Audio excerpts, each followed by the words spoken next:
kuanzisha Profesa, bado kimoja. Chuo Kikuu cha Dar es Salaam. Bado kitabu kimoja, Profesa. Kitoe watu watakao leta suluhu ya matatizo ya Kamkabidhi waziri mkuu sasa. Na katika moja ya mkabidhi waziri mkuu.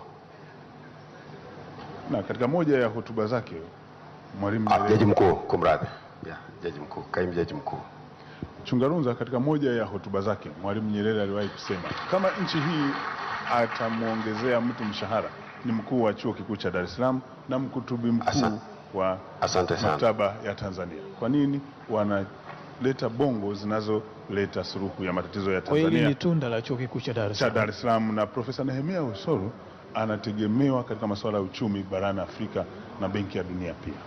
Na namfahamu toka mwaka 2004 alikwenda Afrika Kusini na wataalamu wabobezi wa uchumi katika masuala mbalimbali akishirikiana na Dr. Irasi Abedel, John Doe, Dorothy Mahulangu na Vivian Taylor. Hao walikuwa wenyekiti wenza katika kujadili mwenendo wa uchumi wa Afrika.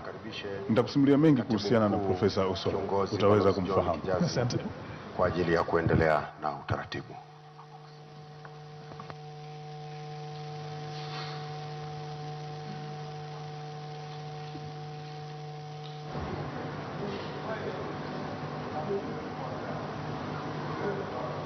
Naam, wakati tukirejea basi, Profesa Osoro amesoma pata shahada ya uzamivu ya uchumi kule Chuo Kikuu cha Illinois Marekani mwaka 1985.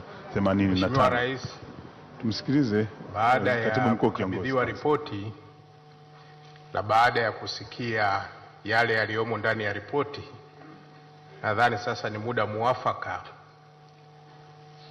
tukusikilize una maelekezo gani kuhusiana na ripoti hii. Kwa heshima na taadhima, naomba nikukaribishe ili uzungumze na hadhara hii ambayo inawakilisha Watanzania wote wenye shauku kubwa kusikia yale utakayoelekeza. Karibu sana. Na Rais wa Jamhuri ya Muungano wa Tanzania Dr. John Pombe Joseph Magufuli, mara baada ya kupokea ripoti ya kamati hii ya pili na kuisikiliza kwa makini, sasa anasogea mbele hadhira wa Tanzania ili aweze kuzungumza yake. Tumsikilize tafadhali.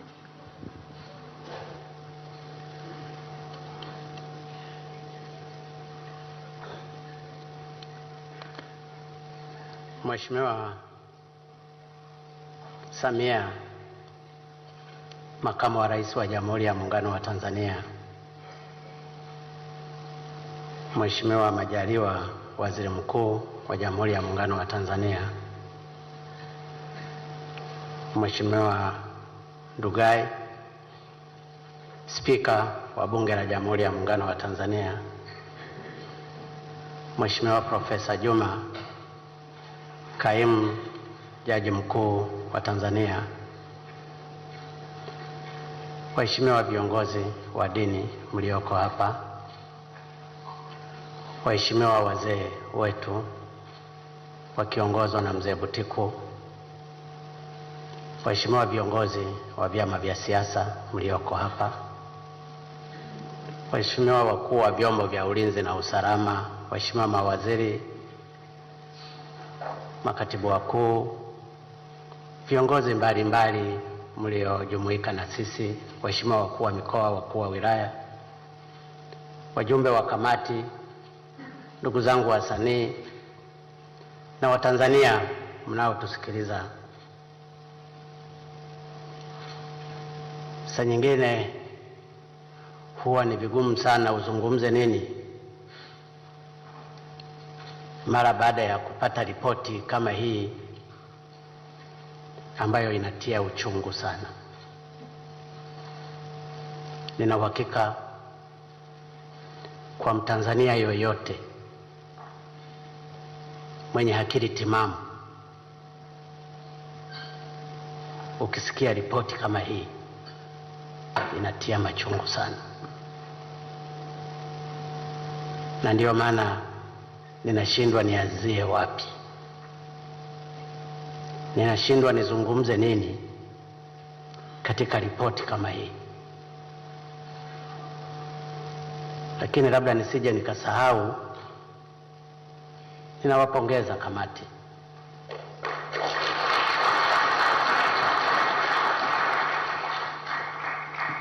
ninafahamu mmefanya kazi kubwa kwa niaba ya Watanzania.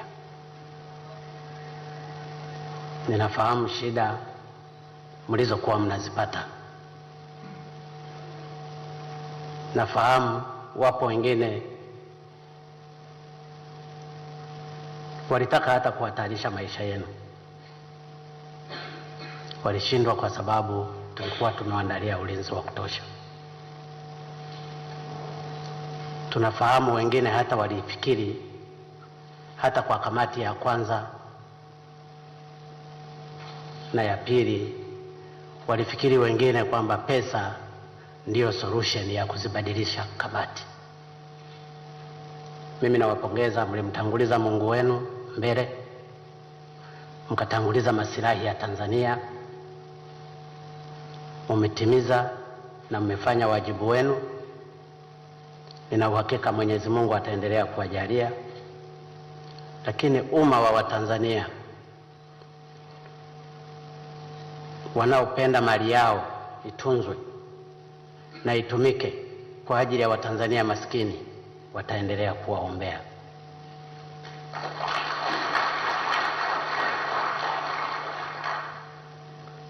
Ndugu zangu wa Tanzania,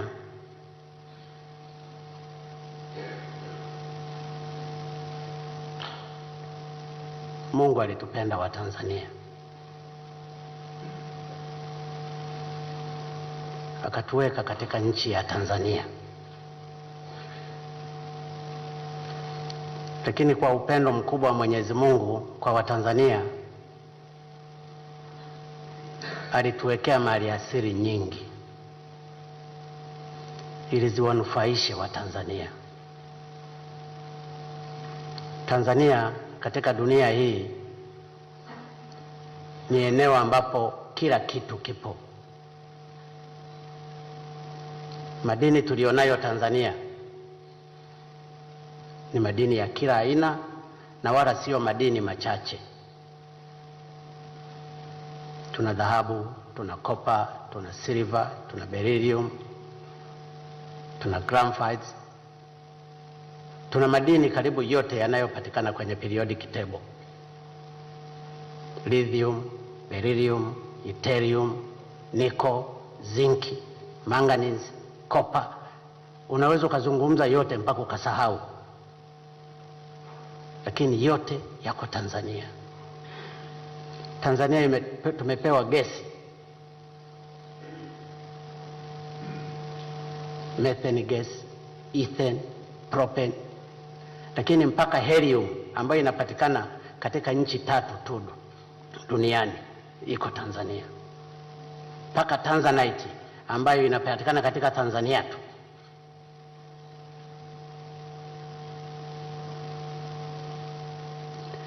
Lakini pamoja na mali hii yote, Mungu kutupendelea, Watanzania tumeendelea kuwa maskini. Na uhakika hata shetani aliko kule anatucheka kwamba umaskini wetu ni wa kujitakia. Lakini inawezekana shetani huyu ndio maana tunamlani, aliwatumia baadhi ya Watanzania wengine wakiwa viongozi kuendelea kuifanya Tanzania kuwa maskini. Lakini shetani huyo bado hajachoka, anawatumia hata baadhi ya Watanzania wengine kupinga hata juhudi hizi ambazo tunazifanya za kujikomboa na kumsaidia Mtanzania maskini. Tanzania sio siri, wapo watu wana maisha ya ajabu sana. Wapo watoto wanaokufa kwa sababu ya kukosa madawa. Wako watu wanaolazwa hospitalini, wanatoka kule hata akiwa amepona, lakini anapona katika maisha ambayo hayakustahili kuwa hivyo. Wapo wakulima wenzetu kule vijijini ambao wanakosa hata pembejeo kwa ajili ya mazao yao.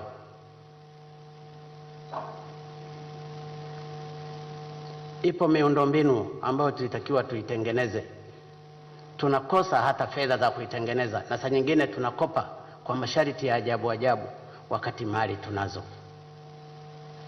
Watanzania wanakosa maji na wengine wanakufa kwa kipindupindu, lakini mali zetu zinasombwa.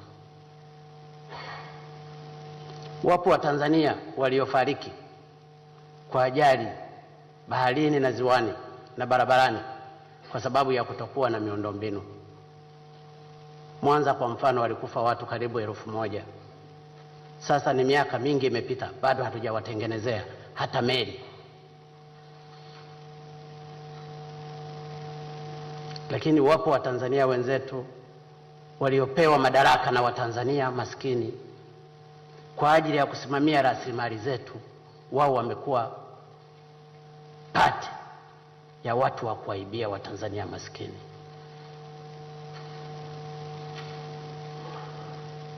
Mmesoma katika ripoti hii, kampuni hii ya madini inafanya biashara Tanzania kinyume na sheria. Haina usajili unaotambulika kisheria hapa Tanzania. Haijasajiliwa hata kwenye ofisi za msajili wa makampuni BRELA. Haijasajiliwa mahali popote, lakini inafanya biashara ya matrilioni. Tujiulize sisi viongozi na wale tuliopewa madaraka ya kuwatumikia, ni mara ngapi Watanzania wenzetu wasiposajiliwa tunawashughulikia kwa mitutu ya bunduki? Machinga akienda pale akizunguka bila kusajiliwa tu, mara ngapi wanafukuzwa kwenye maeneo yao ya kufanya kazi? Ni mara ngapi wafanyabiashara wa viduka vidogo vidogo ambao hawana leseni tunavyowashughulikia sisi viongozi? Lakini viongozi hawa sisi tunapopewa madaraka haya, huyu hatujamshughulikia. Ameanza kufanya biashara tangu mwaka 98 mpaka 2017. Tuna wanasheria wengi tu,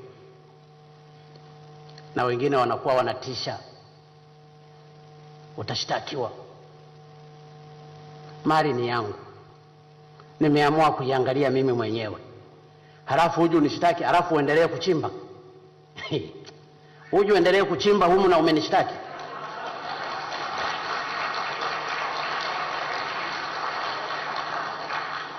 Kukulinda na kulinda mimi, ninapeleka polisi kule, ndio wanalinda hiyo migodi yote, halafu uje unishtaki uendelee kuchimba kwa kisingizio kwamba umetengeneza ajira. Nikiruhusu watu pale kwenye migodi, si nitatengeneza ajira za watu mamilioni? Tatizo litakuwa watu wangapi watafia mle wakigombania dhahabu? Lakini unamkuta mtu anapayuka na mdomo wa ajabu.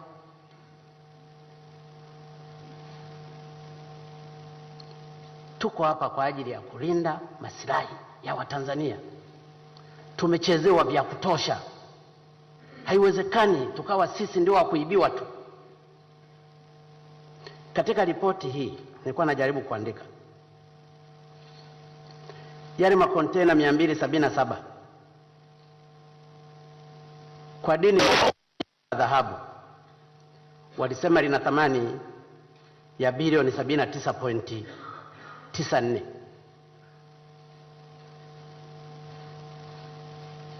Kamati ya kwanza pamoja na ya pili imebaini katika hayo makontena 277 tuliyoyazuia yana thamani ya bilioni 829.4 hadi trilioni 1.438. Ukiwa na mchungaji wako umemweka kuchunga ng'ombe, anakwambia kila siku anakamua lita 1, wakati kumbe huwa anakamua lita 200. Kwenda kusimama pale na kuchunguza siku moja, ni vibaya kwamba hawa ng'ombe siku hizi hawana maziwa?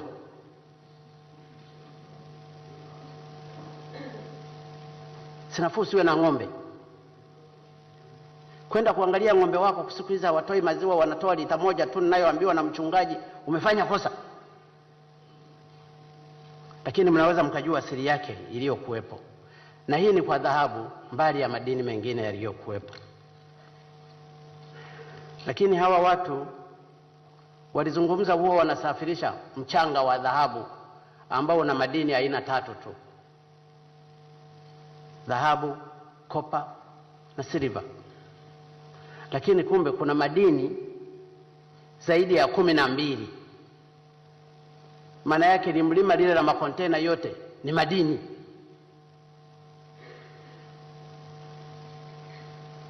Lakini kwenye taarifa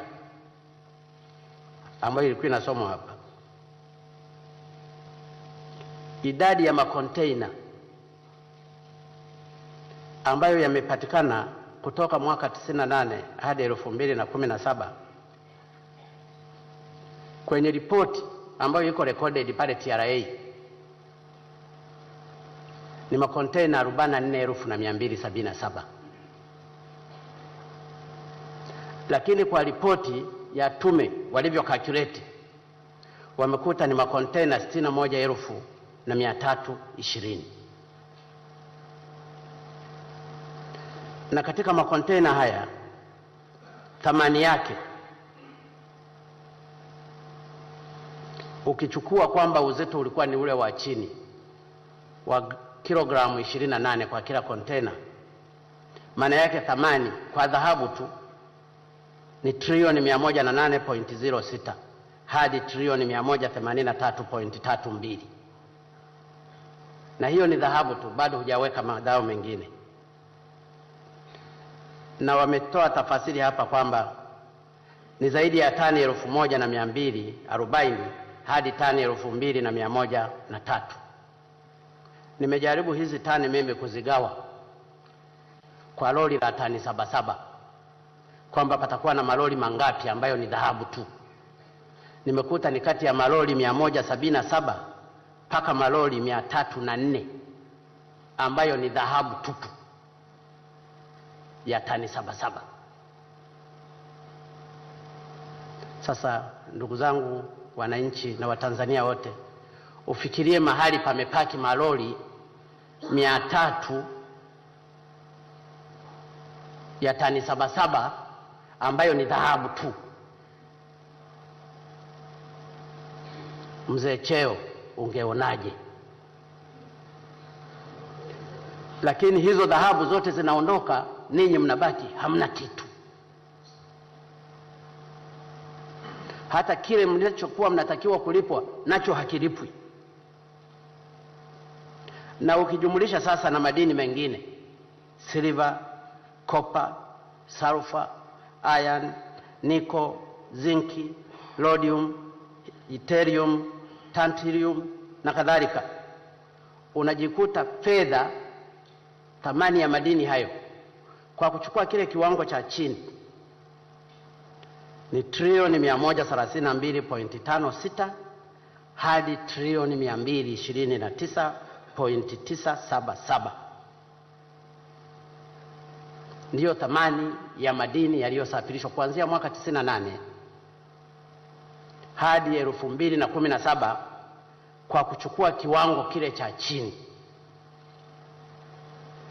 Ukiamua kuchukua kiwango cha juu cha makontena 61,320, maana yake kama ni tani za dhahabu unapata tani 1,716.65 hadi tani 2,913. Ni sawa na malori ya tani 77 yaliyotengenezwa dhahabu tu 245 hadi 416, na thamani yake ni trilioni 183.6 hadi trilioni 380.5. Na hii sasa ukijumlisha na madini mengine. Lakini hawa watu saa nyingine hawana huruma. Wamechukua hayo yote, madini na dhahabu na kila kitu, lakini hata mapato, kulipa kodi, nayo hawakulipa.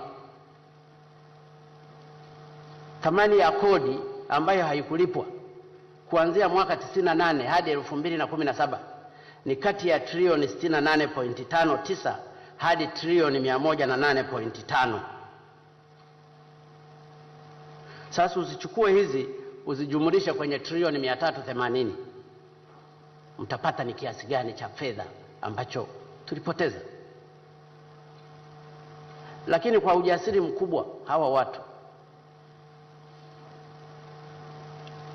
wanachukua madini hapa wakisema mchanga tu ni useless, yana tani 0.02%.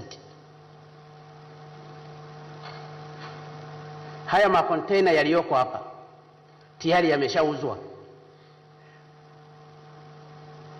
kwa sababu ni mali yenye moto. Wanapochimba tu kule, wanunuzi tayari wameshawapa hela, na kwa sasa hivi Acacia wanadaiwa na makampuni yaliyonunua haya na hicho ndicho kinawapa shida. Yapo makampuni yametajwa kwenye ripoti hii, zaidi ya makampuni zaidi ya 6-7, yenyewe kazi yake ni kununua. Leo umepata mali gani huko? Tuna makontena 30, hizi hapa hela zenu, bila hata kuiangalia, kwa sababu wanajua yana mali. Watanzania hapa wote kuanzia waziri mpaka na wataalamu wake wanaambiwa wanapeleka kwenye smelter, wala hawajiulize hata siku moja kwa kuota kwamba ngoja nitembelee kwenda nikaiangalia hiyo smelter ninapopelekaga mchanga yangu. Akili hiyo hawana. Ulaya wanatembea wanazunguka kila siku, wanaomba kibali cha kusafiri, hawataki hata kukosea kwenda kwenye smelter kwenda kuangalia. Moyo wao hauwaruhusu. Waziri haendi huko, katibu mkuu haendi huko, kamishna ambaye anashughulikia na madini haendi huko. Wote hawana ule moyo wa kwenda kuiangalia hiyo smelter. Wamekuja makampuni mengi, Wizara ya Nishati na Madini akitaka kujenga smelter kwa miaka mingi hayaruhusiwi. Yakiomba tunataka kujenga smelter, wanasema no way. Makampuni ya kuja kujenga chuma yanaruhusiwa, na chuma kinayeyuka kwenye temperature kubwa zaidi kuliko dhahabu. Dhahabu inayeyuka kwenye temperature ya 966 mpaka 670 na kitu, chuma mpaka 1500. Makampuni ya kutengeneza tiles yanakuja, ya kutengeneza simenti yanakuja, ambayo yanayeyusha kitu kigumu kuliko dhahabu. Kiwanda cha Dangote kule Mtwara kinayeyusha mpaka kwenye temperature 2400, lakini wa dhahabu hapana. Lakini hata kama ingekuwa kopa inayeyuka, melting point yake ni kwenye temperature 1084, na silver ni 1063, wote hawaruhusiwi. Kwa hiyo madini yetu yamekuwa ni kusombwa. Hili ni soko la ajabu.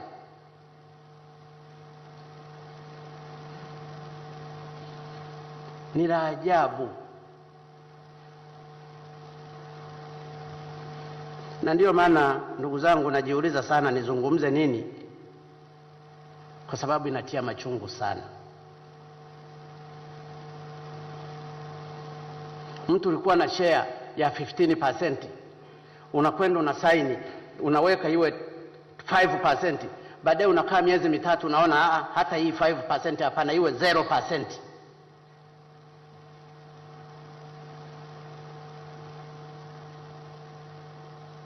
Na ndio Tanzania imefika hapa.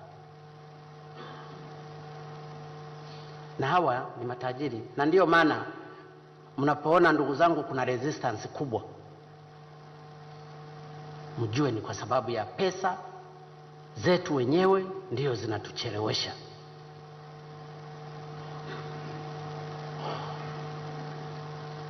Yupo mmoja mpigaji kelele kweli, tulipojaribu kutrape zile simu zake, kila siku anaandika mpaka message kwa Mwanyika, nataka data hii, nataka data hii. tulipopata print out. That's the government. Unamwangalia tu.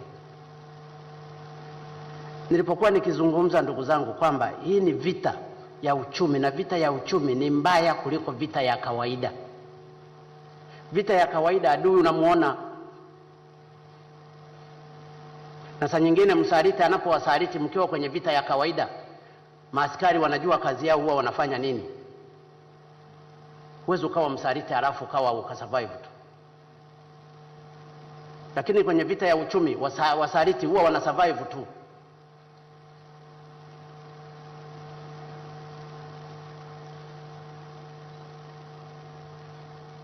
Ni nani ambaye angeweza akasimama akafurahi kwa vitendo hivi tunavyofaniziwa na bado akacelebrate wakati watoto wetu wanakufa njaa kule, watu hawana vyakula, saa nyingine hawana maji, mahospitali hawana madawa, usafiri ni shida, tunafukuzana na watoto maskini kuwaomba kodi.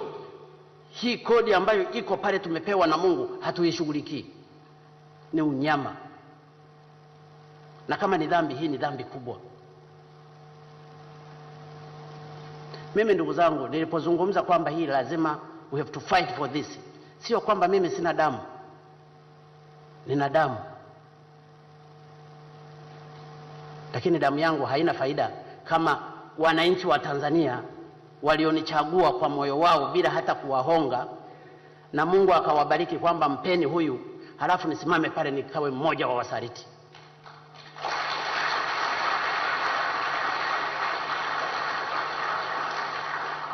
Siwezi nikasimama pale mbele nione wizi huu unaofanyika nikakai kimya. Nitaulizwa siku ya mwisho wangu.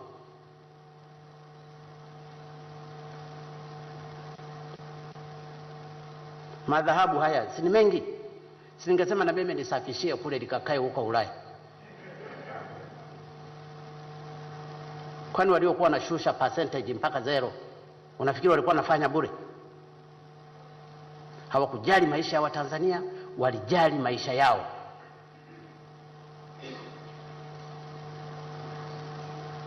Tuliahidi kuwafanizia kazi wa Tanzania, na Watanzania wanahitaji maendeleo bila kujali vyama vyetu. Na ndio maana nawapongeza sana viongozi wa vyama mbalimbali mliokuja hapa, na ambao kwa wingi viongozi wa vyama vingine vyote wamekuwa supportive.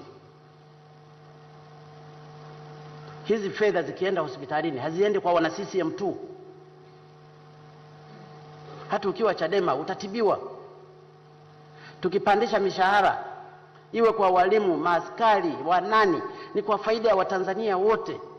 Kwenye pesa hizi hata ruzuku si ajabu ingeongezeka. This is a hell of money. Lakini tumeendelea kuwa maskini. Tunaambiwa sisi maskini, na hao watu wanatudharau kweli. Lakini tumeshindwa kusimama hadharani na kusema we are not poor. Na ndio maana inauma, na ndio maana ninawapongeza sana hawa wazalendo wa kweli wa Tanzania. Kusoma si sababu. Unaweza ukawa profesa, unaweza ukawa nini, lakini usiwe mzalendo. Kinachohitajika ni moyo wako na hofu ya Mungu.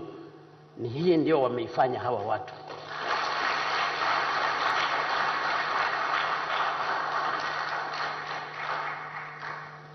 Nilikuwa najaribu kunaungana na Mheshimiwa Waziri Mkuu na Makamu wa Rais. Sasa nakwenda kusema nini? Niseme nini mimi kwenye ripoti kama hii?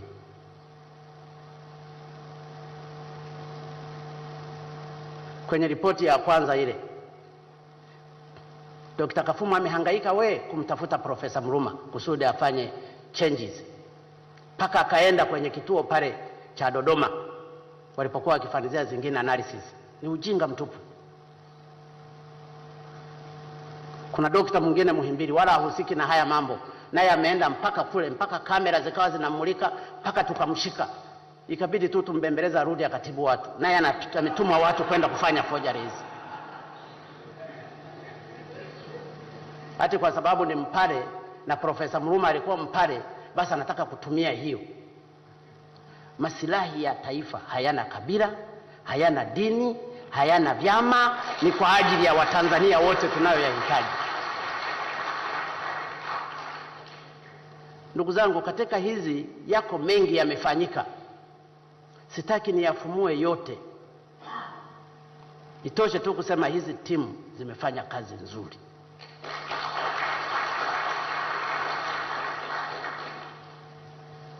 Sasa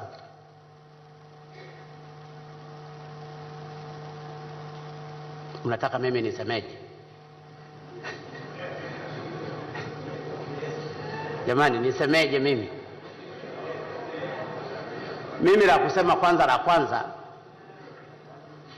mapendekezo yote yaliyotolewa na kamati hii yako 20, yote nimeyapokea na nimeyakubali kwa 100%.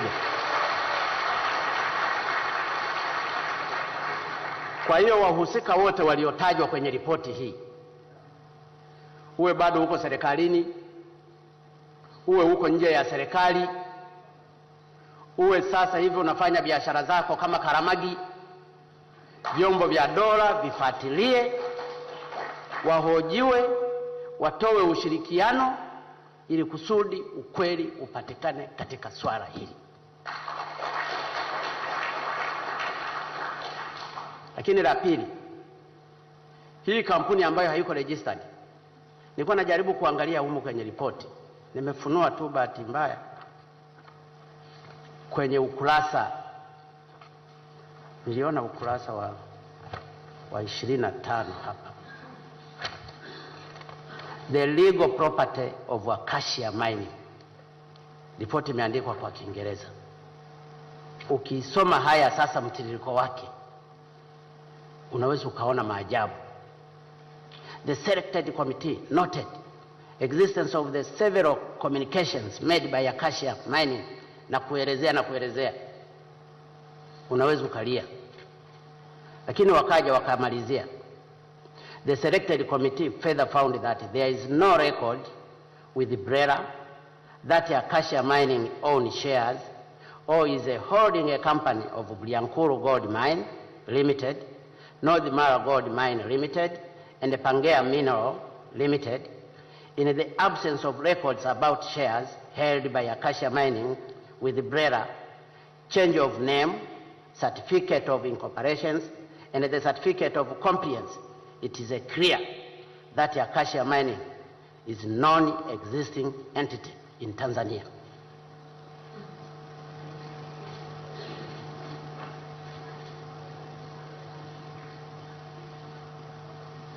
Sasa unajua, maswali mengi unaweza ukajiuliza sana. Tumeona matrilioni yote haya wamekuwa wakisomba. Sasa sifahamu hata BOT huwa wanarekodije hela, kwa sababu kwenye mazao ya pamba wanarekodi kwamba pamba tumeuza kiasi hiki. Kwenye mazao ya korosho tumepata rekodi kwa ajili ya uchumi, kwa sababu wao ndio control ya uchumi na kadhalika. Kwenye dhahabu huku na madini haya yote hawakurekodi. Ina maana walikuwa hawajui kwamba huwa tunachimba. Lakini kama hizi information ni lazima wapewe na Wizara ya Madini au wizara fulani, je, waliuliza wakanyimwa hizi takwimu? Najaribu tu kujiuliza mimi kwa ujinga wangu.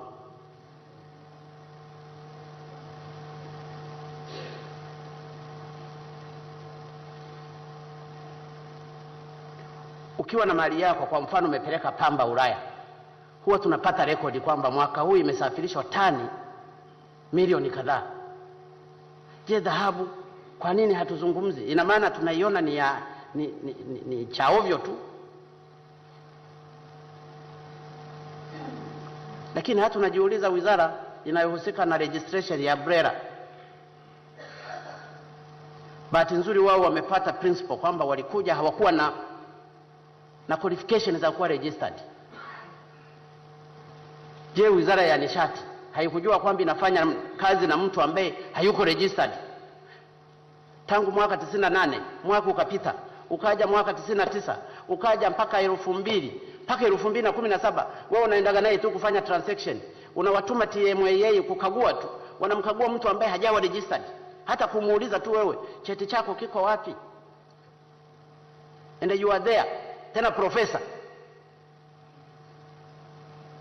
Saa nyingine nikizungumza openly mnaniona mimi mtu wa ajabu, lakini ni vyema angalau nizungumze machungu ninayoyaona kwa ajili ya Watanzania kuliko kukaa kimya. Tukiendelea kukaa kimya tunaliangamiza taifa. Ukimya wetu na kuoneana aibu tumeendelea kuliangamiza taifa. Tutakuja kujibu mbele ya Mungu, hata makaburi yetu yalistahili kupigwa.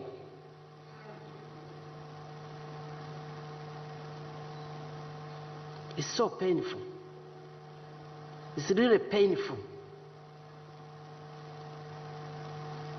Ukienda leo mtaani ukaangalia watu Kariakoo, nenda Manzese, nenda wapi, nenda mikoani, unaweza ukaona maisha ya Watanzania walionayo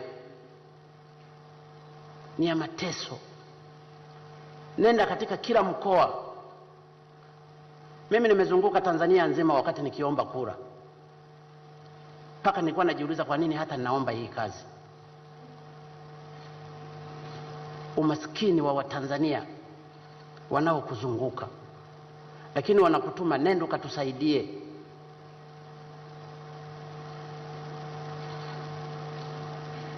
Lakini hii ndiyo hali. Kwa hiyo kwa hii kampuni inayojiita Acacia, wizara zote zinazohusika wawaite kwanza, waanze kudai hela zetu hizi kabla hata ya kurejista. Wakikubali wakaingia kwenye negotiation kwamba tuliwaibia, tunatubu mbele ya Mungu, mbele ya malaika na mbele ya Watanzania wote. Sasa we are ready to do business.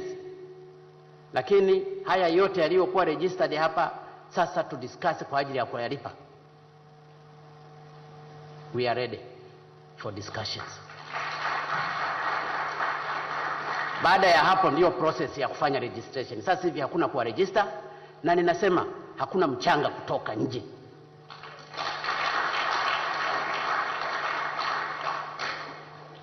Ndugu zangu wa Tanzania, ninafanya kwa niaba yenu. Nimewaeleza, sio kwamba mimi sina damu ya kuumia, lakini I have to do this. Ni lazima nifanye. Ni lazima nifanye kwa niaba ya Watanzania. Na ninachowaomba Watanzania, muendelee kuniombea.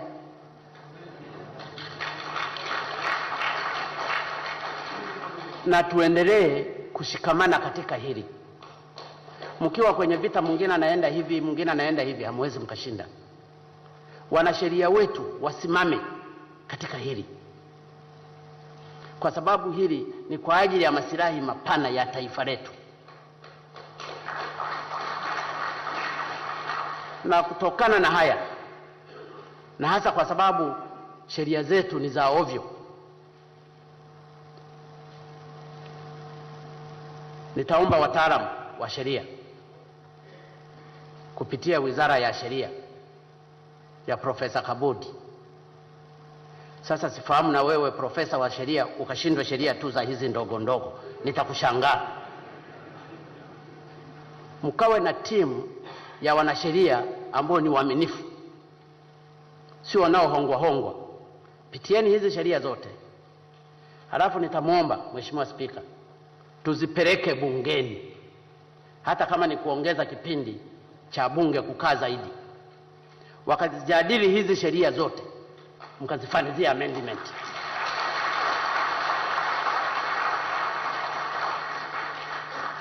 Hata kama ni kukaa wiki nzima, pitieni kifungu kwa kifungu.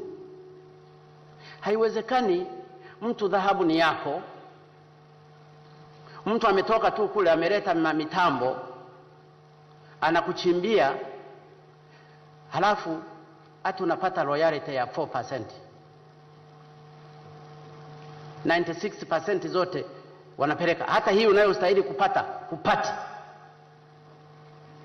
Tuna machimbo ya almasi, na hapo pia utume timu yako na wewe. Machimbo ya almasi yameanza tangu mwaka 49. Na serikali ilikuwa na share ya 50%. Na nasikia sasa hivi imeshushwa ile 50% mpaka 35%. Lakini kwa miaka hiyo yote hatujapata dividend hata senti 5. Hata senti 5. Wanachimba wanaondoka. Viongozi wapo, makamishna wapo. Jamani, sisi tumelaaniwa namna gani? Mungu alitubariki kwa kutupa haya madini. Halafu sisi viongozi wetu walaaniwe kwa kutokujua kwamba tunaibiwa.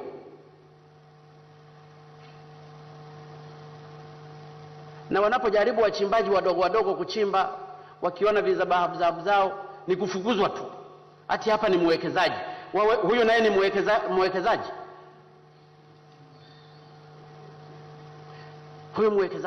Huyo mwekezaji. Mwekezaji gani ambaye hana rekodi kwa mahali alikofanyia uwekezaji?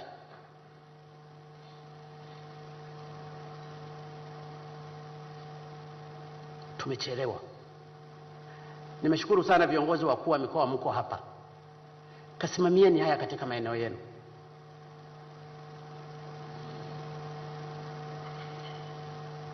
Ndege zimekuwa zikibeba tu. Hata kupima tu uzito basi ujue, urekodi mahali kwamba leo umechukua uzito huu, nao hatufanyi. Kwa sababu ziko dhahabu zinazopitia huku kama makinikia yanayoitwa yana 0.02%. Lakini zipo ambazo zinafyatuliwa kule pure, ni dhahabu tu naliona. Na hawaruhusu hata watu wengine kwenda kuangalia. Hata mkuu wa mkoa tu, namshukuru mkuu wa mkoa wa Shinyanga angalau walikuruhusu ukaingia kule. Wanachimba, wanabeba, wanaondoka, hatujui. Hata kama sisi hatuwezi wa viongozi, basi wachungaji na mashehe muende mnakwenda kuhubiri huko hata kuzibariki. Kwamba nimeingia humu mimi kuziombea tu hizi dhahabu na napiga dua ya dhahabu hizi angalau ziende salama huko zinakoenda. Hili nalo hatufanyi. Na ndio maana nasema kwa kweli wa Tanzania tubadilike. Mimi siko rais wa permanent. Ninatimiza wajibu wangu tu. Na kweli kazi hii ni ngumu. Ni kazi ngumu sana. Inahitaji msaada wa Mwenyezi Mungu tu. Ni ngumu. Ni ngumu. Lakini kama Mungu amenipa hii kazi kuifanya, I have to do it.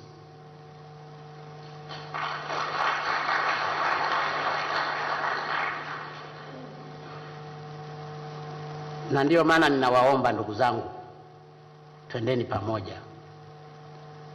Tumechezewa mno. Tumechezewa mno. Enough is supposed to be enough. Tunahitaji wawekezaji, lakini on the win-win situation. Huwezi ukawa mwekezaji kwa ajili ya exploitations. Tunahitaji wawekezaji, let them come from north, south, east, central, anywhere. Lakini we are supposed to share the profit. Na katika sheria hizi, Mheshimiwa Spika, nashukuru huko hapa, msipitie hata sheria za gesi, zote zipitiwe. Sheria za madini, tumegundua kwenye jimbo la Mheshimiwa Waziri Mkuu graphite, ambao ni hydrocarbon nyingine, ambao ni very expensive. Sheria hizi zote lazima zipitiwe. Ninafuu tuchelewe, lakini tuwe na sheria nzuri. Kwenye bomba la mafuta la Uganda, mafuta ni yao. Amekuja mwekezaji, lakini wameshare. Wamecalculate ile cost yao, iliyobaki ni faida ya Uganda pamoja na mwekezaji, wanashare. Hawatapata 4%. Nafikiri wanashare the interest ya zaidi ya 70%. Sisi dhahabu ni yako, almasi ni yako, graphite ni yako, mafuta ni yako. Unamwambia chukua, utakapofikiria huko na mimi utanipa. Halafu anakuja pale anawaambia you are so poor, this country is so poor. Benki Kuu wangekuwa wanachukua rekodi ya dhahabu hizi zinazosafirishwa. Dhahabu ni reserve kama pesa. Tusingekuwa tunahesabika nchi hii ni maskini. Na kwenye export yetu ingepanda juu.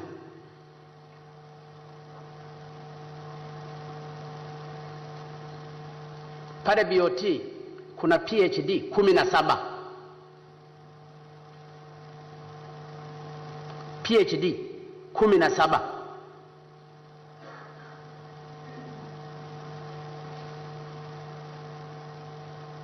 These are the results. Wanasheria wako wengi wamefundishwa na Profesa Kabudi. Sifahamu alikuwa anawafundisha nini. Wakiingia kwenye mikataba kama hii, ile sheria yote inapotea.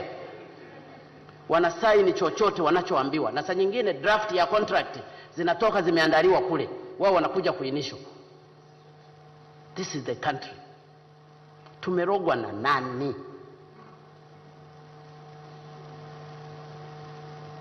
Basi kama tumerogwa, basi mtuombee nenyi wachungaji, mapadri, mashehe. Kama ni mapepo basi yakaondoke. Na ndio maana mtu ukijaribu kuzungumza kutetea maslahi ya nchi, unaonekana you are so different.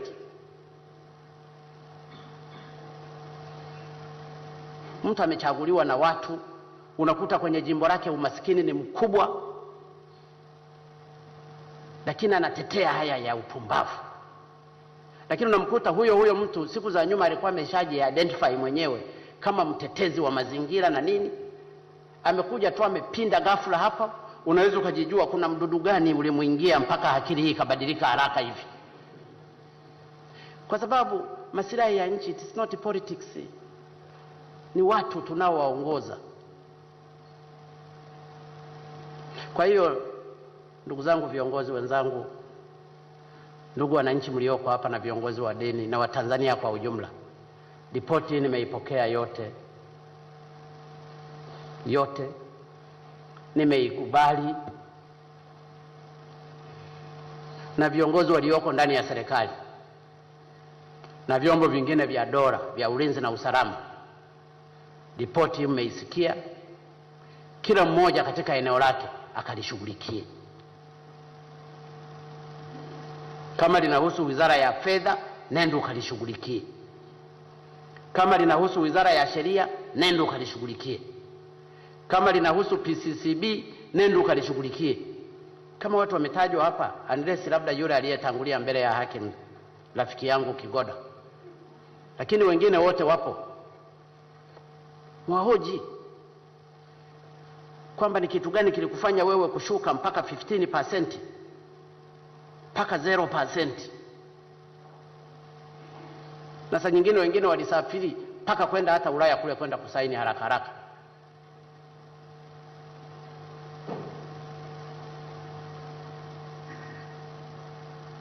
Je, hizo hela zilizokufanya hivi ndio umezipeleka kwenye uwekezaji? Kwa sababu wengine ni matajiri tu ndio wanajifanya wawekezaji, kumbe ni hela zetu. Ili tuzijue angalau hata tuzichukue hizo ziweze kusaidia watu maskini, zikanunue hata madawa.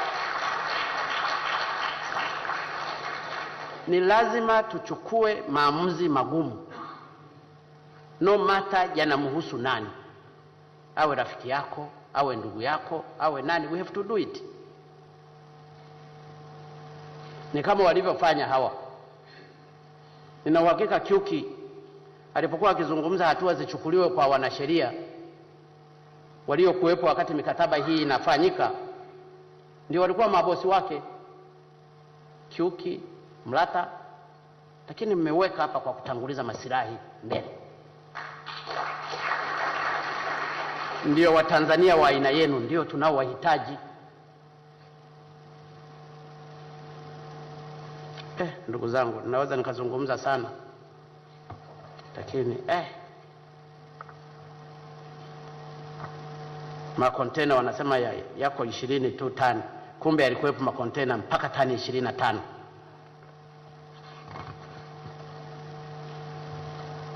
Yote yameorodheshwa huko.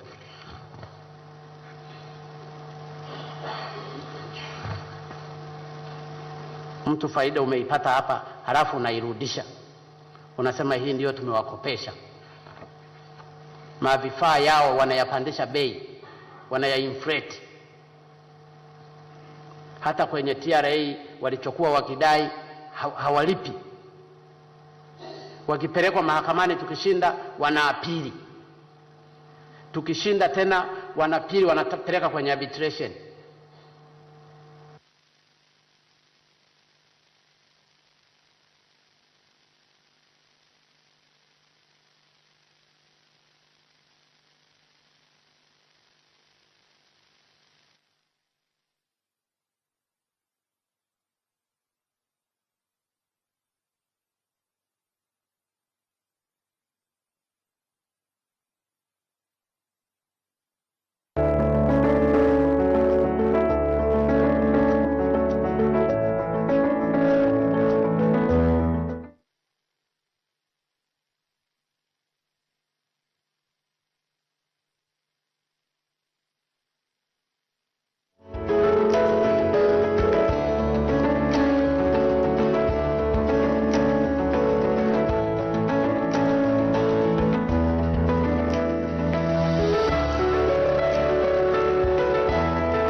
labda nimwombe mzee Butiku kama na neno lolote la kuja kusema hapa, kwa sababu siku ile ulizungumza nikaona tu kwenye TV. Inawezekana unataka kutupa mawaidha kwa niaba ya wazee. Nimemwona mzee Mkali hapa na nani. Basi mimi naukaribisha mzee wangu, lakini nawashukuru sana, nawashukuru wa Tanzania wote. Tusimame pamoja, tutangulize Tanzania yetu, tutafika kwa ajili ya ukombozi wa kweli wa kiuchumi. Asanteni sana. Mungu awabariki wa Tanzania wote.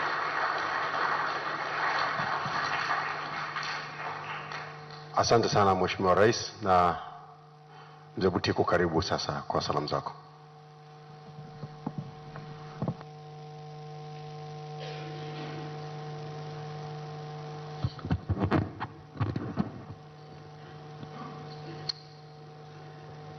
Mheshimiwa Rais, Mheshimiwa Makamu wa Rais, Mheshimiwa Waziri Mkuu, Mheshimiwa Spika, Mheshimiwa Kaimu Jaji Mkuu wa Tanzania, Mheshimiwa mawaziri wote wa Bunge, viongozi wa vyama vya siasa, viongozi wetu wa dini,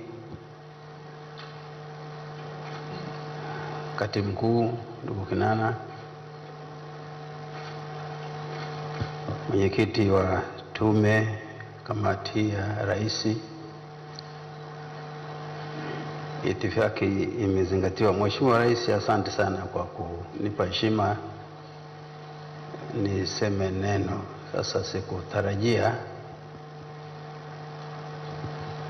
lakini baada ya yale uliyosema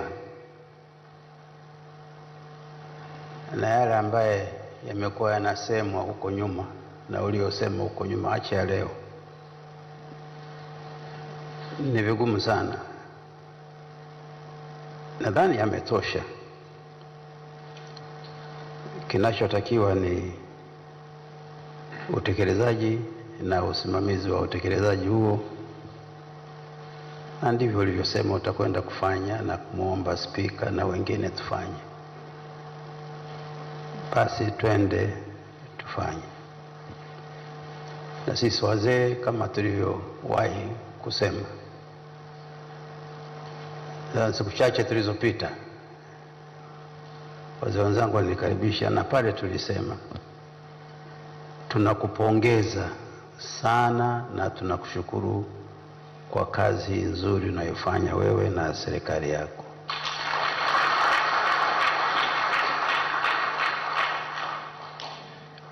Tunaomba uendelee, na nimefurahi sana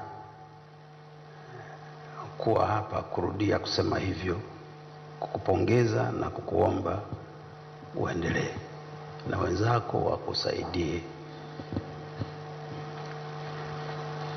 Kama ulivyosema, hii shughuli ya uchumi ndio ya pili katika ukombozi wa taifa letu na ukombozi wa Afrika. Ndio ya pili, na hii ni ngumu zaidi kama ulivyokwisha kusema kuliko ile ya kwanza ya kutafuta uhuru wa kawaida tu. Lakini uhuru wa uchumi ambao ndio unaimarisha uhuru wa kwanza wa mtu kuwa huru ni mgumu, na wenzetu wametutangulia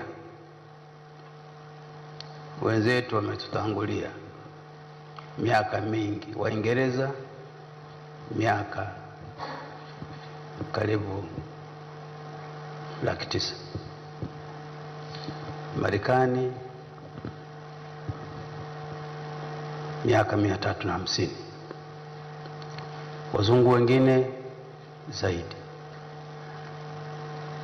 na wametangulia katika teknolojia na sheria. Wakina mzee Kabudi hawa wamefundishwa na hao, hata mimi nimefundishwa na hao. Bahati nzuri lakini tumesoma. Profesa, wakati mimi nakwenda shule mwaka 61 Makerere, tulikuwa na profesa mmoja tu, wawili wa Jaruo, Profesa Minde na mwingine nimemsahau jina, lakini alimua dada yetu dada yake na Rusinde. Walikuwa wachache sana, leo inapendeza ni wengi. Lakini juzi tulisema sisi wazee kusoma tumesoma, lakini ujasiri hatuna. Na nilishukuru kwamba tunaye msomi mmoja sasa jasiri, Rais.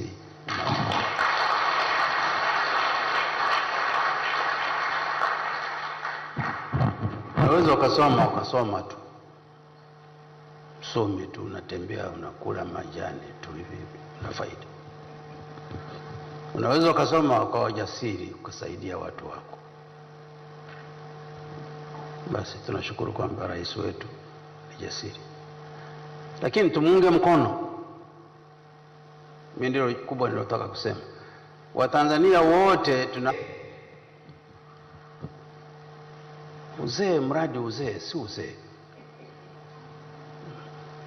Mzee lazima awe mzee, aweze kumwambia hata mheshimiwa rais, mimi nadhani baba basi atasikiliza. Wako wengi wanaosema watu hawasikilizi, wakati mwingine wanasema hivi, lakini mimi naomba tumuunge mkono rais wetu. Sisi tuko pamoja rais, mzee rais. Na kuunga mkono moja kwa moja na hata hawa asasi za kiraia hizi zimeandikishwa, ziko nyingi, zinafanya mambo mengi. Mimi naomba zikuunge mkono. Tusipofanya hivi tutapotea. Na wewe mheshimiwa rais, basi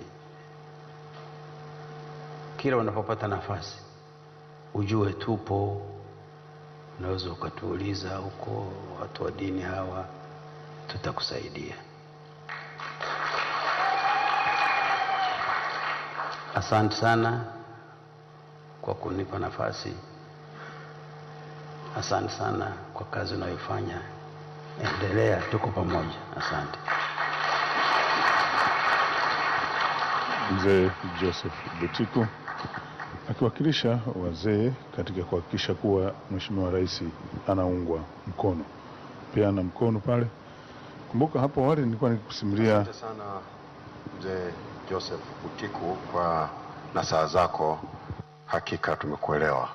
Mheshimiwa rais, ninayo heshima kumkaribisha Spika wa Bunge la Jamhuri ya Muungano wa Tanzania, Mheshimiwa Job Ndugai, ili aweze kutupa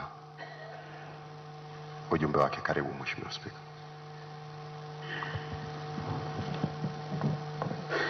Mheshimiwa Rais Dr. John Pombe Joseph Magufuli,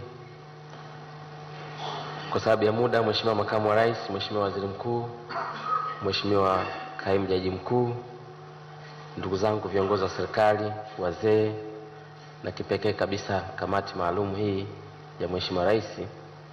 Kwanza ni kupongeze Mheshimiwa Rais kwa kazi kubwa ambayo umekuwa ukifanya, na hasa katika sekta hii ya madini ambayo unajaribu kufanya mapinduzi makubwa sana ambayo Watanzania wengi tumekuwa tukiyalilia kwa muda mrefu bila kuyapata.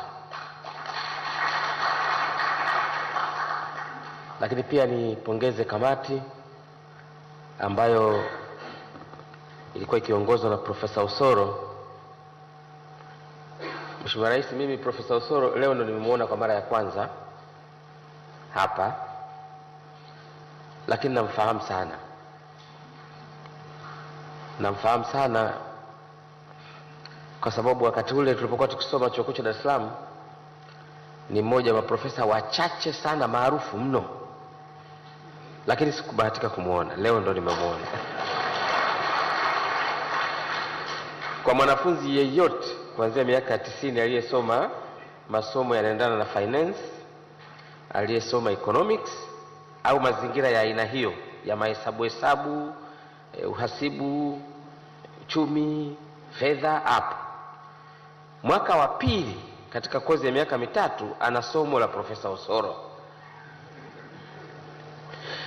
na analala anakesha. Ukimuuliza vipi, ambaye Osoro bwana, Osoro.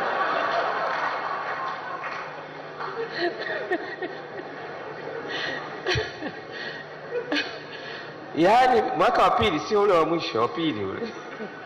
Yaani nikivuka tu Osoro basi degree nimepata. Kwa hiyo wakati leo anasoma hapa angesema ndio Osoro huyu. Profesa, hongera sana na timu yako. Na kwa kweli umetoa wanafunzi wenye uwezo mkubwa sana.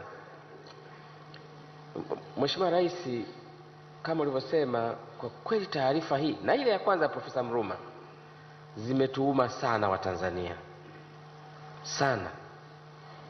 Hakuna kitu kibaya kama kuona kwamba uko katikati ya dhiki wakati kumbe ni dhiki usiyostahili.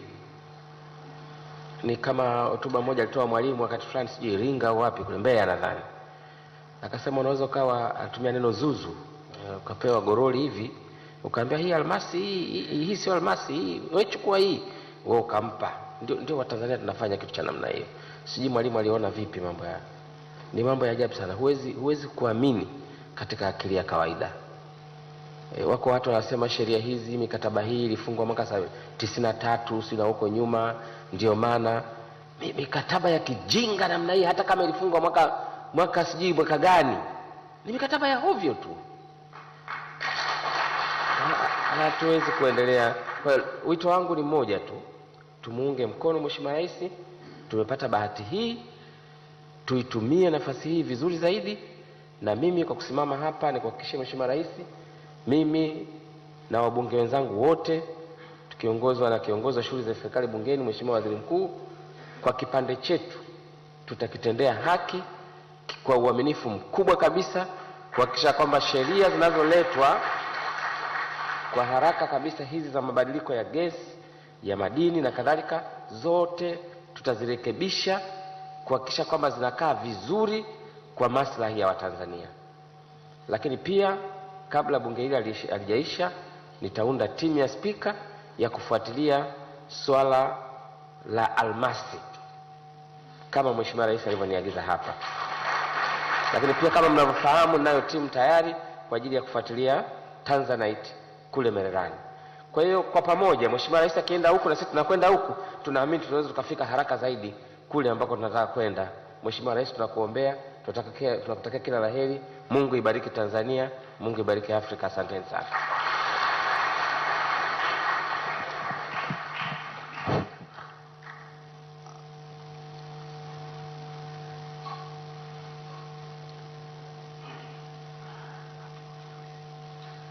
Asante sana Mheshimiwa Spika, Mheshimiwa Job Ndugai.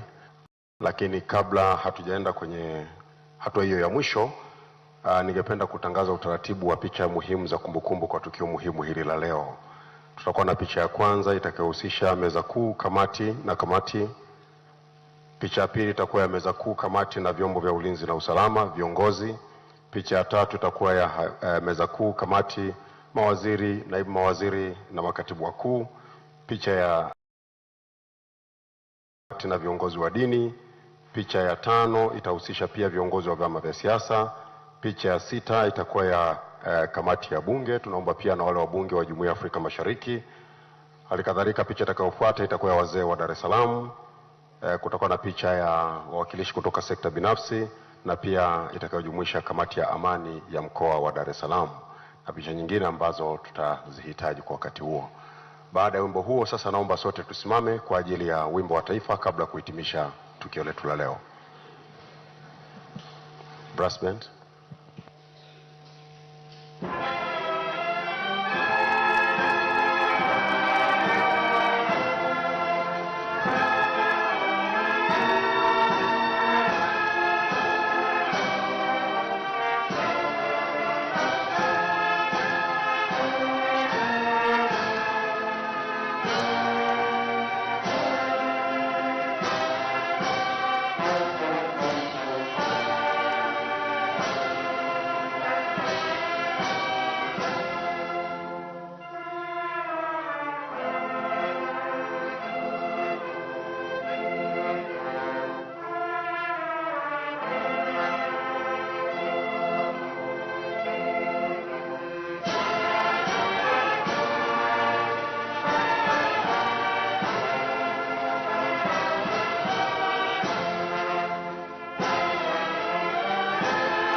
Asante sana. Sasa tunaweza kuendelea na ratiba yetu ya kupiga picha na brass band. Basi ule wimbo wetu mliotuahidi, karibuni.